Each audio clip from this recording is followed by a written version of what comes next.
If it's a day called today, we're talking guitars and life. Let's get into it. Well, welcome back everybody. I have decided that I would make just a follow-up vid on the frets because it's important, man, that when I make these videos that I get to talk to you. So because I was visiting with you in the last vid, I just didn't want to fast forward through all that stuff, man. I just felt like, and the fellowship is important to me, guys.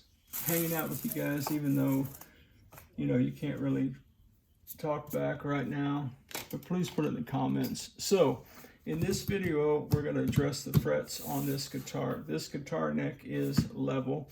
That is a 4mm truss rod. I have one fret rocker. Hey, 2-yard man, you were asking me at the first fret. This is 21.6 mil. At the 12th fret, it's 22.1, man. Pretty thin to my old rock and roll hands. All right, let's see if we've got on level frets or not.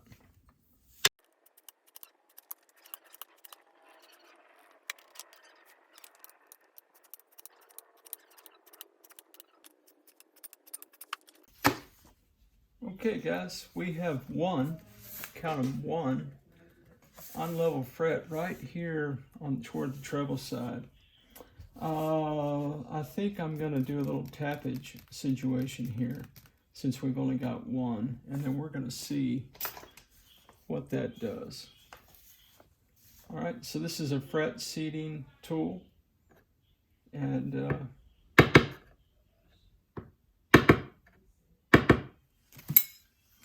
just see if that did anything.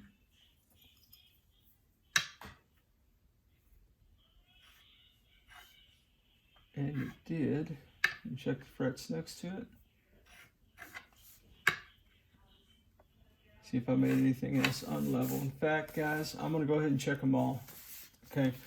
One of the reasons that some people say you shouldn't take a hammer to frets on a fingerboard is because as you're hammering, you may displace other frets, okay? So I'm just gonna check to see, did I do that by hammering, okay? All right, stand by.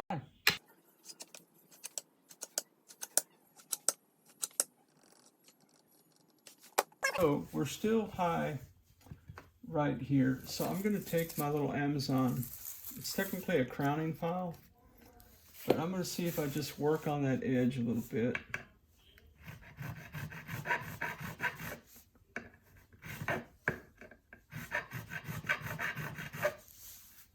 It's taking just a little bit of meat off there.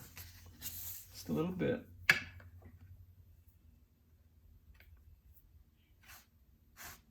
Okay. Cool. Now, even though these frets are all level now, before I polish them, I'm going to take my StewMac.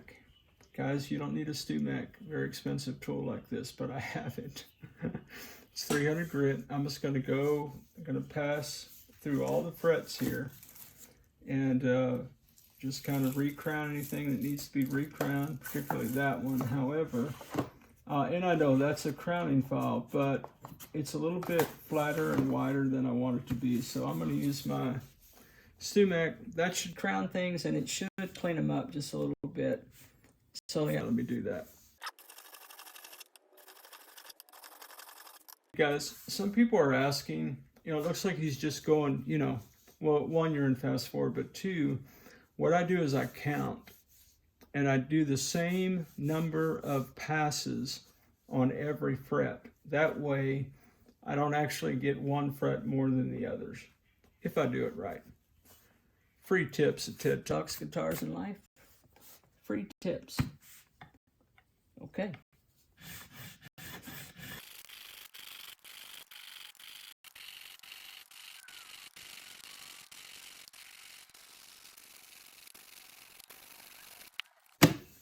Okay, guys, everything has been crowned, and it did take a lot of gunk off there. What I always like to do, just because it's TED, when I get done an operation such as that, I always check the frets One more time. You do you, guy.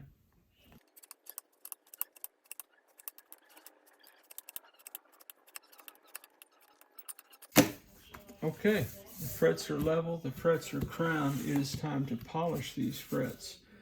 The $64,000 question, should I tape or should I not? I'm thinking about it. The edges of these frets are not sharp. I can feel them just a little bit more than I like to feel them. So I am going to go up and down the sides of this with a little bit of 320. Maybe some 400, something like that. And get these kind of rolled over a little bit. The fretboard itself is pretty sort of rolled over already, so I don't need to be doing that. So let me get my sandpaper pads out, and I'm gonna go to town this bad boy, and we'll see what happens. All right, here we go.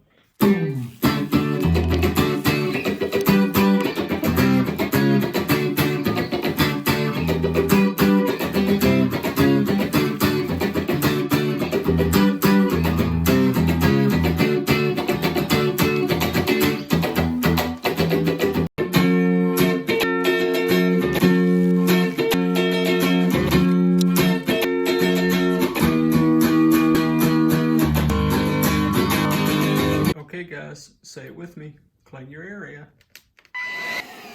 Okay my friends, okay, so we have frets that have been leveled, crowned, and polished. I decided not to tape the board up since this fingerboard was so kind of, oh, we're gonna go with disgusting. I thought I would just ride it out as is, man. Hey guys, if you don't do that kind of thing, guess what? Don't do it, Jake. All right, let me get a little ragola here.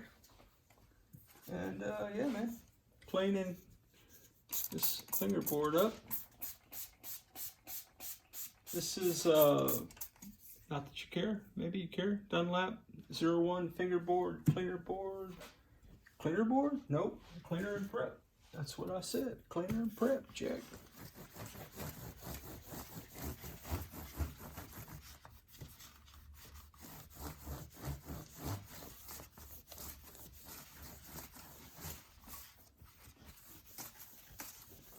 I did go ahead off camera earlier today. I took sandpaper in the back of this neck, and I think it looks pretty good. We're still going to have to deal with that funk in that nut slot, man. I'm not feeling that. All right. One cleaned fingerboard. Some frets that are shiny. What do you think? Yeah, not bad. Not like 5150 can get them, or Brant, but, or J-Man, oh my goodness. And Mike, oh my goodness, 2-back Mike's frets, man. Yeah, you can see yourself in them, Jack. From here, you know what I'm saying? Oh man. Guys, that is silky smooth, man. Silky smooth. Indeed, indeed, indeed. All right. Well, ain't nothing left to do but to condition this board, man. Oh, I'm just going to go Dunlap 65 Ultimate Lemon Oil, man.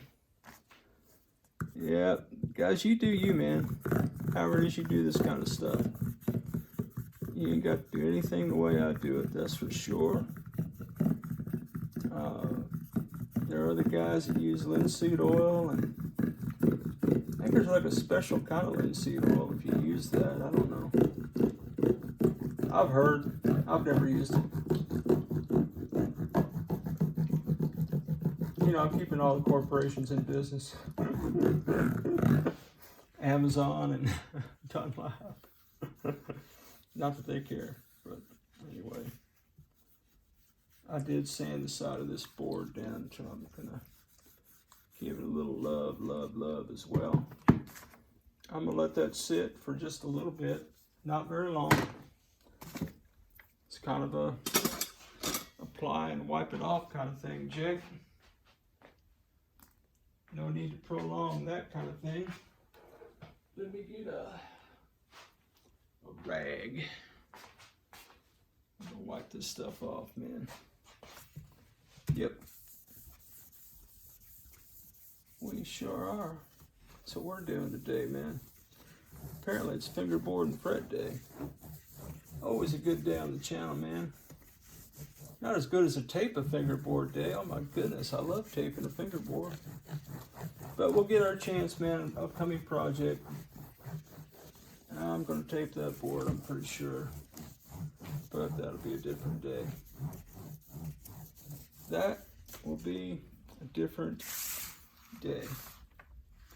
Well, my friends, it does appear, unless my eyes deceive me, that we have one copacetically clean, conditioned, shiny fret guitar neck. I am going to have to take my file and get this gunk out of that nut slot when we go to replace the nut. We'll do that a little bit later on. And I may still paint that headstock, I don't know. Well, all right, my friends, next up on the guitar neck are two other things. Oh, let me check something off here. Guys, one of the great things about making a list is getting to mark things off, Jack. So yeah, we did some fretwork, didn't we? Tuners. So man, I broke protocol. And I went out and I got a different brand. These are Cutaway locking tuners. Chris over at 5150 kind of swears by those. I'd never tried them. I needed some black locking tuners for the secret color of the headstock. Should we paint it? I also got some black Fender style rolling string guides for the string guides. And so, not unfortunately, I knew this going in. These are 8 mil ferrule holes. These tuners have a 10 mil base to them. And so, yeah, that's not gonna fit in there, Jack. So, what we're gonna do is, we're gonna take our little reamer tool and we're gonna ream some holes, Jack. All right. That's what we're getting ourselves into in this particular part of the video. All right, let me get you in here close for the action. Okay, guys, if you hang on the channel with me, you've seen me do this a few times. If you're new, welcome. So, yeah, man. So what you do, this is a reamer tool I got off the Zon. You could do this by hand, like my nice headstock crack repair job. So I guess we'll test that theory now, won't we? You just put this bad boy in there and you turn it like thusly. And I do have this marked for the appropriate width that I'm looking for. However, I don't think it's this first notch. I believe it's the thicker piece of tape there. So I'll stop at this one just to check that theory out.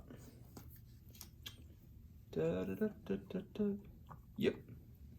So I need to go to the thicker side. All right. Whoops, I dropped my tool. See, that's why I should use my drill.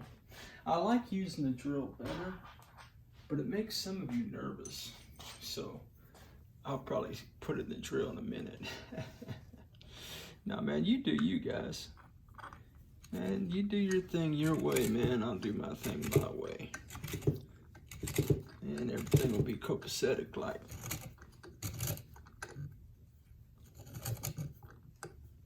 I mean, doing it by hand is alright. It gives me time to talk to you guys. And you're not watching another fast forward vid, although you will be in a minute, because I can't imagine making you sit through all this. Well, I'm not making anybody do anything, am I? It's not like you're being held YouTube hostage or anything by me.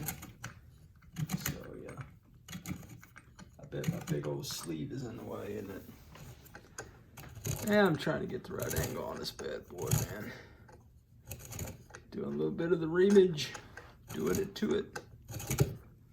So yeah, man, I branched out and tried some different tuners. That's kind of crazy. Now, I'm not actually going to install the tuners in this vid because I am thinking that what I want to do is paint the headstock. And I haven't decided whether I'm going to do that or not, whether I'm going to go forward with that threat, is what I mean. However, that being said, I think I've still got a little bit of ways to go, but I'm just going to check and see. Yeah, I got a little bit of ways to go. But anyway, I just thought, well, you know, might as well capture this first one for prosperity's sake. Part of my challenge is trying to get you guys a good camera angle. Like that matters. I mean, it matters to me that you can see this. Obviously, I'm making a YouTube video for your enjoyment and edification. Let me move the camera just a little bit. Okay, now we should be able to be friends. All right, just keep going here. We're almost there. There we go, that should be good right there. Now the other thing that I need to check out, there you go, drops right in. The other thing I need to check out is the front. Sometimes the ferrules don't fit this way either, and if that were the case, looks like a little bit, the reaming that I did opened that up enough for that ferrule nut as well. And looky there, guys, we're gonna have plenty of sawdust. Since I can't find my other sawdust. All right, let me quit jacking around with this thing, man. Let me quit jacking around with it. Just get this done. How's he gonna get it done? Oh, you know exactly how I'm gonna get it done. Stand by.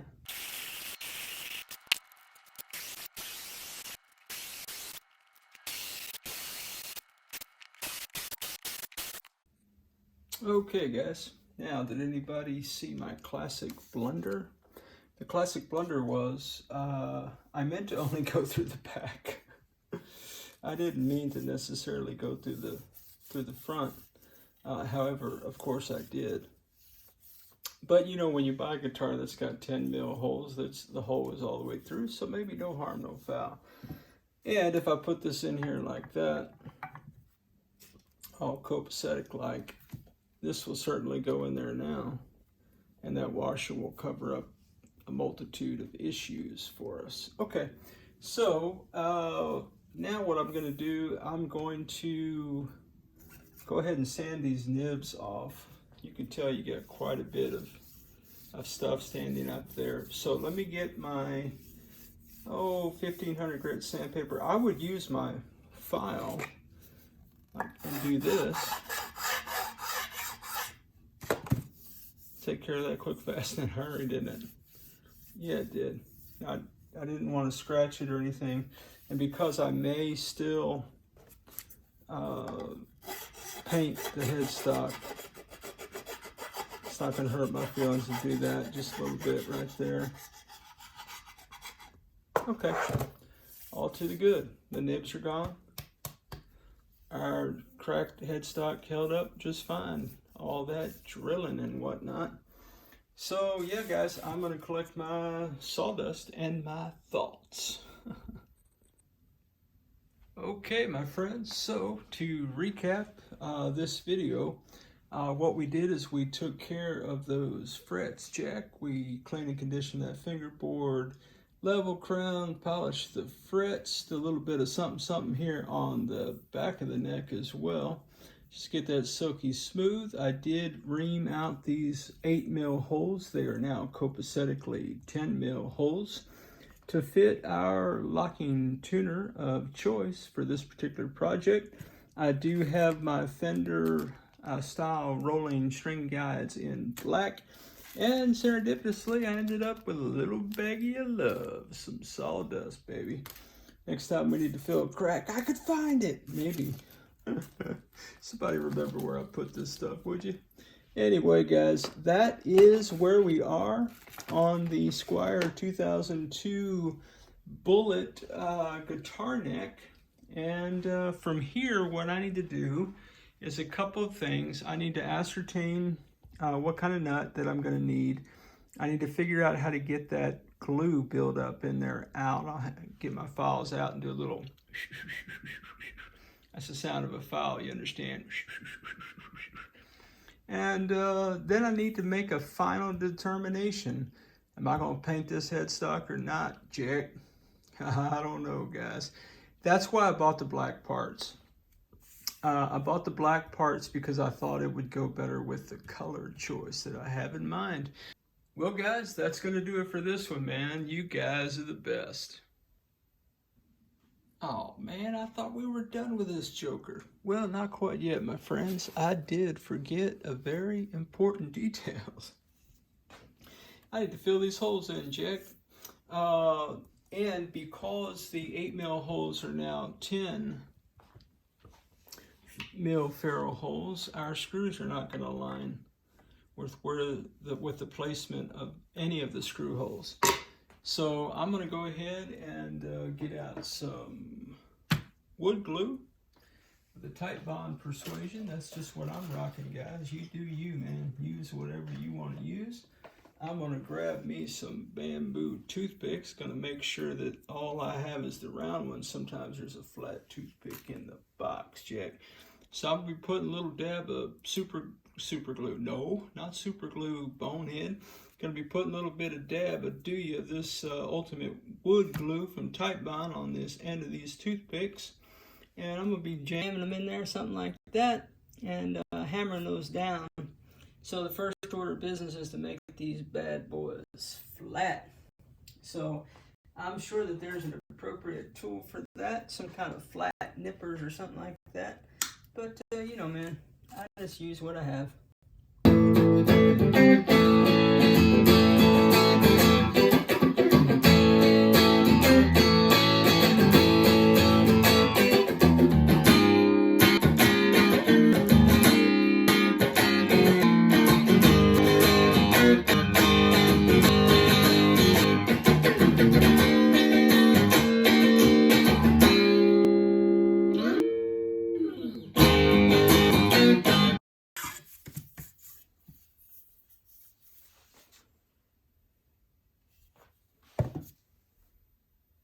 As always, wherever you are in your guitar journey, man, I pray it's a long, smooth, safe, joy-filled ride for you, Jack. Rock on with your best selves, everybody. Catch you down the road.